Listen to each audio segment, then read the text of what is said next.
সদৃশ্যতা তো আমি জাস্ট তিনটে প্রয়োগের মাধ্যমে এই সদৃশ্যতার সমস্ত বিষয় তুলে ধরব। সদৃশ্যতা নিয়ে আর কোনো ভয় নেই, অঙ্কে যা আসবে, পরীক্ষায় যা অঙ্ক আসবে সব তোমার পারবে। জাস্ট তিনটে প্রয়োগ আমি বুঝিয়ে দেবো, জাস্ট তিনটে প্রয়োগ। এত বড় বইয়ের মধ্যে অনেক কিছু আছে, কিচ্ছু দেখতে হবে, জাস্ট তিনটে প্রয়োগ দেখে নাও, সদৃশ্যতা সব পারবে সব। ধরো এই দুটো ত্রিভুজ সদৃশ, দেখানো যাচ্ছে এই দুটো ত্রিভুজ কি সদৃশ ত্রিভুজ, দুটি সদৃশ ত্রিভুজ, দুটি সদৃশ ত্রিভুজ। এই দুটি যদি সদৃশ ত্রিভুজ হয়, এর প্রথম বৈশিষ্ট্য হয় এর অনুরূপ বাহুগুলির অনুপাত কি হয়? সমান। অনুরূপ বাহুগুলির অনুপাত কি হয়? সমান। অনুরূপ বাহু বলতে আমি দেখাচ্ছি তোমাদের লাল কালি দিয়ে, এটার সাথে এইটা ধরো অনুরূপ বাহু, এটার সাথে ধরো এটা অনুরূপ বাহু,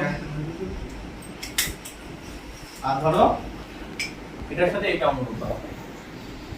এবং এই অনুরূপ বাহু কিন্তু তোমাকে ঠিক মতো করে চিহ্নিত করতে হবে, নাহলে কিন্তু হবে না, সেটা আমি তো পরে দেখাচ্ছি। তাহলে এর বলেছে এই অনুরূপ বাহুগুলির অনুপাত সমান, কিচ্ছু না, তাহলে কি লিখবা?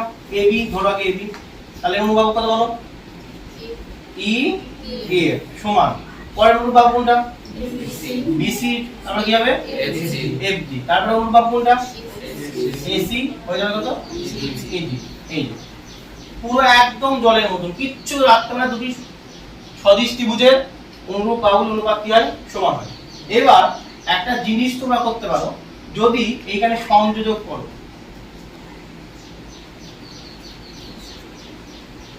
প্রক্রিয়া করে পাই, তাহলে কি হয়? সংযোজক প্রক্রিয়া করলে কি হয়? যে এর একটা অনুপাত বেরোবে। আমি যখন অনুপাত সমানুপাত শিখেছি, যখন এর সংযোজক প্রক্রিয়া মানে কি, যেটা বেরোবে সেটাও কি একটা অনুপাত। কার অনুপাত? এদের অনুপাত, এদের সঙ্গে কি হবে? সেটা সমান হবে। সংযোগ প্রক্রিয়া করে যেটা পাওয়া যাবে সেটাও কি হবে? একটা সমান হবে। সংযোগ প্রক্রিয়া কি? যদি আমি a by b d a by b c by d e by f হয়, সংযোগ প্রক্রিয়া মানে উপর উপর যোগ বাই নিচে নিচে যোগ, উপর উপর যোগ বাই নিচে নিচে যোগ, এটা হলো সংযোজক প্রক্রিয়া। এবং এই যেটা পেলাম সেটাও সেই অনুপাতটা এর সঙ্গে কি হবে? সমান হবে, আমরা জানি। তাহলে আমরা এখানে সংযোগ করে পাই কি হবে? দেখো উপরটা কি বলো? a যোগ ab যোগ bc যোগ কি ac, আর ef যোগ fg যোগ eg। বুঝতে পেরেছো? উপর উপর যোগ বাই নিচে নিচে যোগ। তাহলে এই যে একটা অনুপাত পেলাম সেটা এর সঙ্গে কি সমান। তাহলে বলো তো ab bc আর ac যোগ করলে কি পাই আমরা? বলো। ত্রিভুজ abc এর কি পরিসীমা। গুড। আর এটা করে যোগ করে পাই ত্রিভুজ EFG এর পরিসীমা।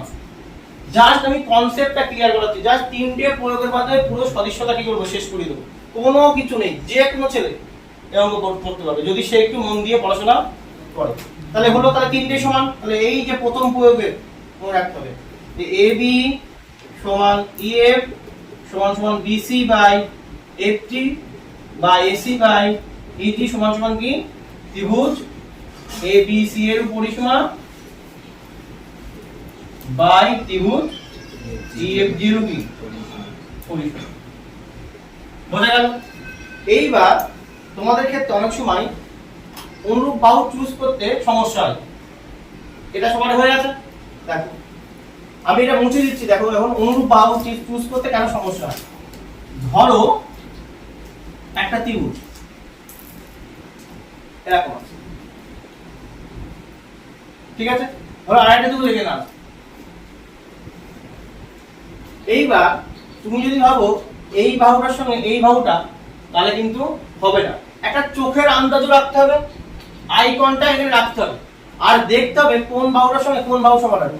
নিশ্চয়ই এই বাহুটার সঙ্গে কোন বাহু সমান হবে? অনুরূপ। এটা এই দুটো যদি সদিশ হয়, কি হয়? সদিশ হয়। তাহলে এই বাহুর অনুরূপ বাহু কোনটা? এটা। এবার বলো তো,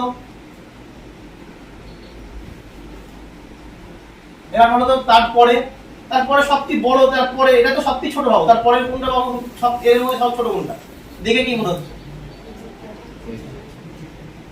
দেখে কি মনে হচ্ছে? এরটা মনে হচ্ছে কি এটা একটা তোমার ত্রিভুজ আছে, এর নিচেটা হবে ছোট, তাহলে এর 1 নম্বর বাহু, এটা এর 1 নম্বর বাহু, তাহলে এটা যদি এর 2 নম্বর বাহু হয়, এর 2 নম্বর বাহু কোনটা হবে? এইটা, এদিকেরটা। তাই মনে হচ্ছে তো? না কোনটা মনে হচ্ছে? এটা মনে হচ্ছে তোমার। তাহলে এটা তাহলে 2 নম্বর বাহু, তাই তো? আর এটা যদি 3 নম্বর হয়, এখানে এটা হবে কি 3 নম্বর। তার মানে তোমাকে এই অনুরূপ বাহু চুজ করা কিন্তু হবে। এটার সঙ্গে এটা করে দিবা, এটার সঙ্গে এটা করে দিলে কিন্তু হবে না। তাহলে অনুরূপ বাহু বলতে কি বুঝবো? এটা বাই এটা, এটা বাই এটা, এটা বাই এটা। ঠিক আছে? অনেক সময় তোমাদের বইয়ে খুব সোজাভাবে দেয়া থাকে। তাহলে দেখো, এরকম একটা অঙ্ক দিলাম, তাহলে ভালো বুঝতে পারবে। এরকম একটা অঙ্ক, এরকম একটা ত্রিভুজ দিলাম। যদি এরকম একটা ত্রিভুজ হয়, তারপর যদি আবার ত্রিভুজ হয়, এই ত্রিভুজ যদি সদৃশ্যতা হয়, তার মানে এর অনুরূপ বাহুগুলো চিহ্নিত করতে গেলে তোমাদের হবে। ঠিক আছে? এবং ধরো এটা আমি 3 দিলাম, এটা আমি 6 দিলাম। ঠিক আছে? এটা আমি 4 দিলাম, এটা আমি 8 দিলাম। ধরো, তোমার ধরো কিন্তু 8 দিলাম। ঠিক আছে? তার মানে বুঝতে হবে এই বাহুর সঙ্গে বাহু অনুরূপ। কেন দেখো, 3/6, 3/6 সমান 4/, কত 4/8, 3 দুগুণে 6, 4 দুগুণে 8, এখানেও হাফ, এখানেও হাফ। অনুপাত কি দুটো ডিগ্রি আছে সমান। তার মানে এই বাহুগুলো কিন্তু, আমি তোমাকে ডিটেইলস বললাম, অনুরূপ বাহুগুলো কিন্তু চিহ্নিত করা তোমাদের কি দেখতে হবে, সেটা সংখ্যা থেকে। দুটো নম্বর করে জাস্ট 3 ধারা প্রয়োগ দিয়ে তোমাদের পুরো সদস্যতা কি করব, কমপ্লিট করব। আর এমন কোনো অঙ্ক থাকবে না তোমরা পারবে না। দুটো আমি অনেক একটা থ্যালিসের সূত্র এসব একটু দিকে যাচ্ছি না, জাস্ট আমি পুরো চ্যাপ্টারের কনসেপ্টটা কি করছি তোমাদের কি করছি দেখাচ্ছি। এই কনসেপ্টটা জানলেই হবে, আর কিচ্ছু জানতে হবে না। এইবার যদি দুটো সদৃশ, আগের বার দুটো সদৃশ কোণী ত্রিভুজের দিকে অনুরূপ বাহুগুলো অনুপাত কি সমান, ঠিক আছে? এইবার একটা ত্রিভুজ,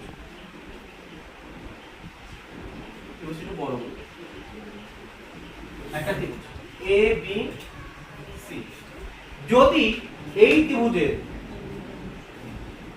কোন একটা বাহুর সমান্তরাল সরলরেখা অপর দুটো বাহুকে ছেদ করে, কোন একটা বাহুর কি বলি সমান্তরাল সরলরেখা অপর দুটো বাহুকে ছেদ করে। ধরো এই ত্রিভুজের সমান্তরাল বাহুর সরলরেখা, মানে এই দুটো বাহুকে আমরা বিসি সমান্তরাল একটা নিলাম। কি নিলাম?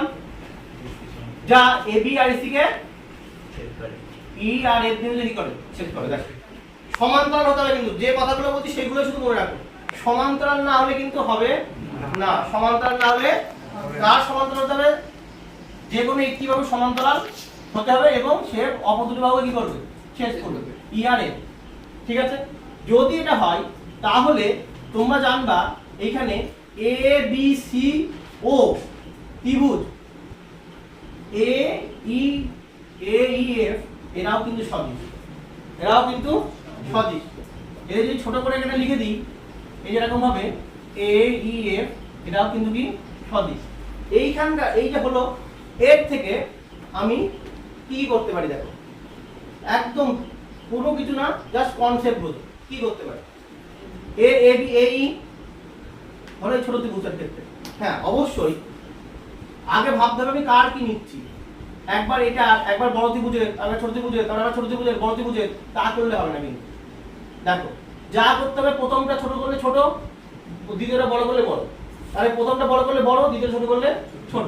তাহলে এখানে হবে এই ত্রিভুজের এই বা এই বড় ত্রিভুজের কি এবি, এই ত্রিভুজের এই সমান হবে বড় ত্রিভুজের কি বাই এই ত্রিভুজের কি হয় এফ আর বড় ত্রিভুজের এসি।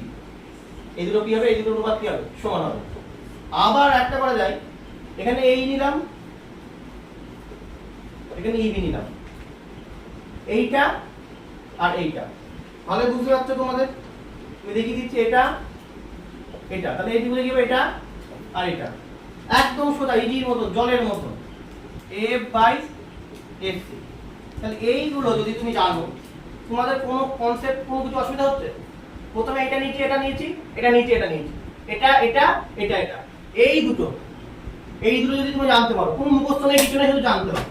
এই দুটো যদি তুমি পারো, বুঝলে তোমার যে কোনো অঙ্ক তোমার পারবে, যে কোনো অঙ্ক দুটো। কিন্তু একটা জিনিস মনে রাখতে হবে, এই দুটো কি হতে হবে, সমান্তরাল হতে হবে, সমান্তরাল ছাড়া কিন্তু হবে না। তার কোনো অসুবিধা? এটা প্রথম কনসেপ্ট। দ্বিতীয় নম্বর করে হয়ে গেছে, 2 নম্বর করে হয়ে গেছে। এবার 3 নম্বর, জাস্ট আমি যেটুকু বলবো সেটুকু বুঝতে পার, কনসেপ্টটা ক্লিয়ার করতে হবে, কিচ্ছু জানতে হবে না। তাছাড়া পুরোপুরি বলেছি না, সদিচ্ছতার কোনো অঙ্ক বাদ যাবে না। ধরো একটা সমকোণী ত্রিভুজ, সমকোণী হতে হবে কিন্তু, সমকোণ ছাড়া হবে না। যে কথাগুলো আমি বারবার রিপিট করছি সেগুলো সমকোণী ত্রিভুজ, এটা সমকোণী, এটা 90 ডিগ্রি। এই ত্রিভুজকে যদি এই এ থেকে সমকোণ থেকে বিসির উপর একটা লম্ব অঙ্কন করা হয়, সমকোণ থেকে বিসির উপর কি একটা লম্ব অঙ্কন করা হয়, যা বিসিকে কি বিন্দুতে ছেদ করে? ডি বিন্দুতে। এ থেকে সমকোণ থেকে, কিন্তু সমকোণ থেকে বিসির উপরে লম্ব অঙ্কন করা হলো যা ডি বিন্দুতে ছেদ করে, তাহলে আমি কিন্তু কোনো উপপাদ্য প্রমাণ করাচ্ছি না, আমি জাস্ট তোমাদের যে সদস্যতা থেকে যা অঙ্ক আছে সেই অঙ্কগুলো কিভাবে করতে হবে তার সূত্রগুলো শেখাচ্ছি, ঠিক আছে? এখানে কিন্তু কোনো প্রমাণ করাচ্ছি না, আমি কোনো উপপাদ্য করাচ্ছি না। এ বি সি ত্রিভুজের সমকোণ কি এ থেকে বিসির উপর একটা লম্ব অঙ্কন করলাম যা এবি, ঠিক আছে? তাহলে জানবে, তোমাদের বইও আছে উপপাদ্যটা প্রমাণ করা, এ বি সি ত্রিভুজ এ বি সি মানে বড় ত্রিভুজ ও ত্রিভুজ এ বিডি কি হবে? সদিশ। ক্লিয়ার? আর সদিশের বৈশিষ্ট্য তো আমি আগে তো বলেছি, সদিশ। 2 নম্বর কি হবে? আবার বড় ত্রিভুজ নাও, ত্রিভুজ এ বি সি ও ত্রিভুজ এই ত্রিভুজটা এ ডি সি, দেখো ত্রিভুজ এ ডি সি কি? সদিশ। একবার বড় ত্রিভুজ এ বি সি, একবার এই ত্রিভুজটা এ বি ডি, একবার বড় ত্রিভুজ এ বি সি, আবার এই ত্রিভুজটা এ ডি সি, সদিশ। 3 নম্বর কি হয়? এই দুটো ত্রিভুজ পাচ্ছ না, এই দুটো ত্রিভুজ কি? সদিশ। এ বি ডি ও ত্রিভুজ এ ডি সি কি? সদিশ। তাহলে দেখো সদিশ ত্রিভুজের যে রুল আগে বললাম স্যালাসের সূত্র অনুসারে, যে সদিশ ত্রিভুজের অনুরূপ বাহুগুলি কি হয়? অনুপাত কি হয়? সমান হয়। তাহলে আমি এইটা তুলে ধরে করছি, দেখো 3টা গাড়ি দিয়ে 3 রকম করে দিচ্ছি, এইটা তুলে ধরে করছি। যে 1 নম্বর কি? যে ত্রিভুজ এ বি সি তোমরা পারবা, ত্রিভুজ এ বি ডি এর ক্ষেত্রে তোমরা বলো আই কন্টাক্ট। আর সমকোণী ত্রিভুজের ক্ষেত্রে সবসময় ভাববা, আমি যেভাবে তোমাদের শেখাই, যে বড় বাহু আগে ভাববা, বড় বাহু, তারপরে সেকেন্ড নম্বর বাহু, তারপরে একদম ছোট বাহু। তার মানে কি হবে? সিরিয়াল হবে কি? 3 নম্বর বাহু সবচেয়ে বড়, 2 নম্বর বাহু, তারপরে 1 নম্বর বাহু, এভাবে 2 1 3 এরকম করলে কিন্তু ভুলভাল হয়ে যাবে। তাহলে আমি কোন ত্রিভুজ নিচ্ছি? একটা বড় ত্রিভুজ আর এই ত্রিভুজ, তাই তো? আচ্ছা, বড় ত্রিভুজে যদি সমকোণী ত্রিভুজ, আর এখানে তিনটেই কি সমকোণী ত্রিভুজ, এই ত্রিভুজটা সমকোণী ত্রিভুজ, এটাও সমকোণী ত্রিভুজ, এটাও কি সমকোণী ত্রিভুজ। সমকোণী ত্রিভুজের সবচেয়ে বড় নাম কি? অতিভুজ। সবচেয়ে বড় নাম কি? অতিভুজ। তাহলে এটা যদি সমকোণী ত্রিভুজ হয়, তাহলে অতিভুজ কি? বিসি। কি হবে বলো? বিসি। তাহলে এই বড় ত্রিভুজের অতিভুজ বিসি, এটাও 3 নম্বর হয়ে গিয়েছে, সবচেয়ে বড়। অবশ্যই আই কন্টাক্ট করে করতে হবে, কিন্তু অনেক সময় ছবি একটু অন্যরকম দিয়ে হবে, কিন্তু চোখের আন্দাজে ভাবতে হবে যে কোনটা আগে। বড় ত্রিভুজ কি? বিসি। এবার এর বিসি, তাহলে আর এর কথা হচ্ছে বলো তো, এটা এটা সমকোণী, তাহলে এর তিনটা কি হয় বলো? এর কি হবে? এটা হলো এ এ বি। আশা করি বুঝতে পারছো। তাহলে বিসি বাই এ বি, তাহলে 3 নম্বর চলে গেল। 2 নম্বর বাহু তোমরা খোঁজো। 2 নম্বর বাহু করলে কি হচ্ছে? এ 2 নম্বর বাহু হচ্ছে এসি, এ 2 নম্বর বাহু এসি, লাইন লিখে নাও। 2 নম্বর বাহু কত? পরে মুছে দিবা হাত দিয়ে। 2 নম্বর কত? এসি। আর এর 2 নম্বর বাহু কত? এডি। কি হবে বলো? এডি। গুড, গেল। তাহলে 3 নম্বর বাহু কত? এর কোনটা? এর কি? এবি। আর এর 3 নম্বর বাহু কোনটা? এই যে বিডি। এর 3 নম্বর বাহু এবি, আর এর 3 নম্বর বাহু কি?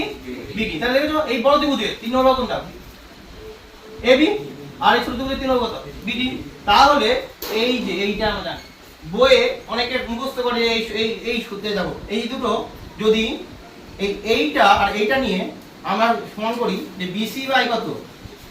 এবি, আর এবি বাই কত? বিডি। তাহলে এবি স্কয়ার কত হচ্ছে বলো? BC into BD. মুখস্থ করার দরকার আছে? কোন অঙ্ক এটা সবাই মুখস্থ করে? কোন মুখস্থ নেই। এইটা করার পরে তুমি তোমার সব সূত্রগুলো পেয়ে যাবে। বোঝা গেছে? এটা করার পরে তুমি সব সূত্রগুলো পেয়ে যাবে। তারপরে দেখো এটা হয়ে গেল। সিমিলারলি আমি আবার মুছে দিচ্ছি, যে এ ত্রিভুজটার সঙ্গে আবার কোন ত্রিভুজ নেব? বড় ত্রিভুজের সঙ্গে A D C, A D C. Similarly তোমরা বলো এবার কি হবে? এই ত্রিভুজের 3 নম্বর বাহু কোনটা? সবাই জানো, অতিভুজ কি? বিসি, তাই তো? কত বলো? বড় ত্রিভুজের ক্ষেত্রে অতিভুজ কোনটা? বিসি 3 নম্বর বাহু। তাহলে এই ত্রিভুজের ক্ষেত্রে অতিভুজ কোনটা? এটা 90 ডিগ্রি, তাহলে কোনটা হবে বলো? এসি। 3 নম্বর বাহু 3 করার কোনো সমস্যা নেই। 90 ডিগ্রির বিপরীত বাহু কি সবথেকে বড় বাহু হয়, অতিভুজ সবথেকে কি হয়? বড় হয়। তারপরে 2 নম্বর বাহু তাহলে এর এসি, আমি আবার বলছি 2 নম্বর বাহু লিখলাম এসি। একবার বড় একবার ছোট, আর ছোট বড় করলে হবে না কিন্তু। প্রথমে যদি বড় ত্রিভুজটা নাও, প্রথমে সব বড় ত্রিভুজের কথা লিখবা, তারপরে যদি এই ত্রিভুজটা নাও তারপরে এই ত্রিভুজের কথা লিখবা। এখানে বড় এখানে ছোট, তারপরে এখানে আবার ছোট এখানে বড়, তা করলে হবে না। প্রথমে যা বড় এবিসি আছে, প্রথম বৈশিষ্ট্য সব কার হবে? এবিসিডি হবে। তারপরে কি হবে? এডিসিডি কি হবে। তাহলে এর এসি, এর এসি 2 নম্বর বাহু, তাহলে এর কি 2 নম্বর বাহু কত? ডিসি। তাহলে এটা তুমি ভাবো চোখের আন্দাজে ভাবো কত? ডিসি। আর এর 3 নম্বর বাহু কোনটা? এবি। আর এর 3 নম্বর কত? এডি। তাহলে আবার অনেকে মুখস্থ করে কোনো ব্যাপার না, কোন দুটো নিলে এখন মিলবে? প্রথম দুটো যদি নাও তাহলে সূত্র চলে আসে। প্রথম দুটো এই BC by AC, AC by DC, তাহলে কি আছে? এসি স্কয়ার সমান সমান বিসি ইনটু ডিসি। কোনো সমস্যা আছে? একদম সোজা জলের মতো। আর সবসময় একটু চোখের আন্দাজে করতে হবে কিন্তু, যদি অন্যরকম ভাবে ছবিও দেওয়া থাকে। গেল 3 নম্বর। 3 নম্বর কি? 3 নম্বর আসছে কি? এই ত্রিভুজ আর এই ত্রিভুজ দাও। ত্রিভুজ এ বি ডি ও ত্রিভুজ এ ডি সি, দুটো ছোট ত্রিভুজের মধ্যে এটা 90 ডিগ্রি, তাহলে এর ত্রিভুজ কোনটা বলো? এবি। এর ত্রিভুজ কোনটা? এসি। তারপরে 2 নম্বর বাহু কোনটা? আগে এইটা, তাহলে এটা কত? 2 নম্বর কত? এডি। 2 নম্বর বাহু কোনটা? এই দেখো এই ত্রিভুজের ক্ষেত্রে 2 নম্বর বাহু সবচেয়ে বড় এডি। আর এই ত্রিভুজের ক্ষেত্রে 2 নম্বর বাহু কোনটা? এই ত্রিভুজের ক্ষেত্রে কত বলো? D DC. তারপরে এই ত্রিভুজের ক্ষেত্রে 3 নম্বর বাহু কোনটা?